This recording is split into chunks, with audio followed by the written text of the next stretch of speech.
жұптардың қарым-қатынасын құртатын нәрсе. Құрметті оқырман, каналыма қош келдіңіз. Каналыма тіркеліп, әңгімемді соңына дейін тыңдап, ұнаған болса, лайк басып, комментарийде шынайы лебіздеріңізді қалдырыңыздар. Барлық адамдар отбасылық өмірде дау-дамайсыз, жанжалсыз қарым-қатынас жоқ деп есептейді. Олар өздерінің осы тәжірибесіне сүйене отырып, қарым-қатынастың не екенін түсінеді. Шындығында, көптеген адамдар үйлесімді және бақытты өмір сүру үшін өзара жағымды қарым-қатынас орнатудың кейбір тәртібін ұстанбайды. Осы мақалада сіз жақын адамыңызбен қарым-қатынасты бұзатын негізгі себептер туралы білетін боласыз. Жас жұптардың ортасында дау-дамай неден туындайды? Тіл табыса алмауының себебі не? Бірін-бірі сыйламау. Ең басты қателік жұптардың бірін-бірі құрметтемеуі. Ері әйелін адам емес, зат сияқты көреді. Сондай-ақ әйел адам өз еркінше манипуляция жасап, ерін қолданып, қырсық қыңыр мінезіне салып, өз қалауларын жасатқызуға жағдай туғызады. Әрине, егер де күйеуі әйеліне зат ретінде қараса, әйелі ерін қалауын жасататын демеуші ретінде көрсе, онда құрмет туралы айтудың өзі артық болар. Мұндай жұптар бақытты болмайды. Өйткені екі адам бақытты сезіну үшін бір-бірінің мүдделерін құрметтеуге тиіс. Кексте үйлесімдік болмауы. Жұптардың арасында туындайтын тағы бір қиындық төсекте үйлесімдік болмауы.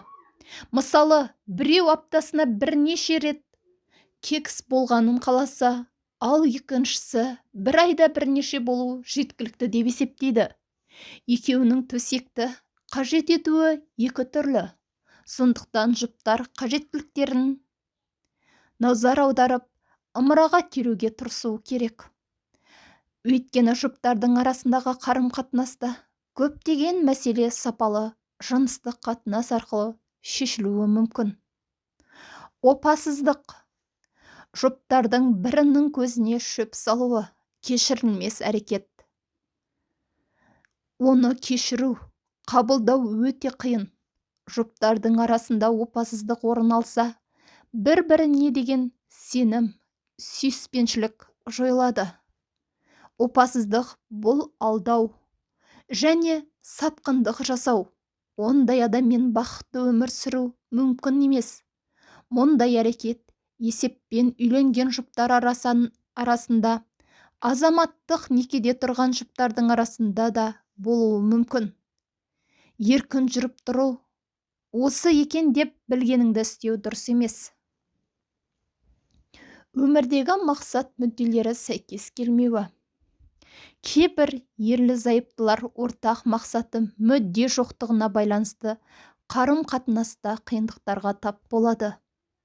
Демек, бір адам өзінің жеке басын дамытуға тырысса, екіншісі тұрақтылық сақтауға бағытталуы мүмкін.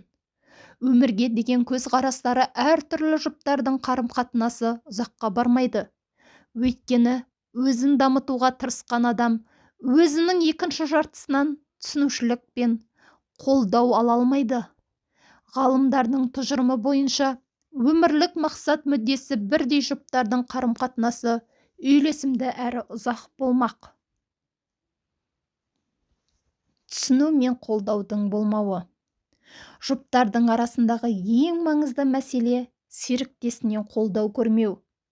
Жұптардың бірі өмірде туындайтын кейбір мәселеге уайымдайды, ал жұбайынан тиісті назар мен қамқорлықты ала алмайды. Егер қиын жағдайға түскен кезеңде қолдау білдірілмейтін, жаныңнан табылып, жұбатпайтын адамға ішің жыли қоюы екіталай. Қорытынды. Отбасылық өмірде үйлесімді қарым-қатынас орнату үшін жұптар жауапкершілікті сезіну қажет.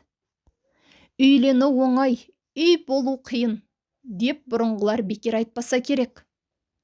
Егер қандай да бір қиындықтар туындап жатса, жұбыңызбен бірге отырып сөйлесіңіз. Бұл өзіңіздің де, оның да шын ниетін білуге және барлығын жақсартуға мүмкіндік береді. Құрметті оқырман, аяғына дейін тыңдағандарыңызға рахмет. Ұнаған болса лайк басып, комментарийде жылы лебіздеріңізді қалдырыңыздар.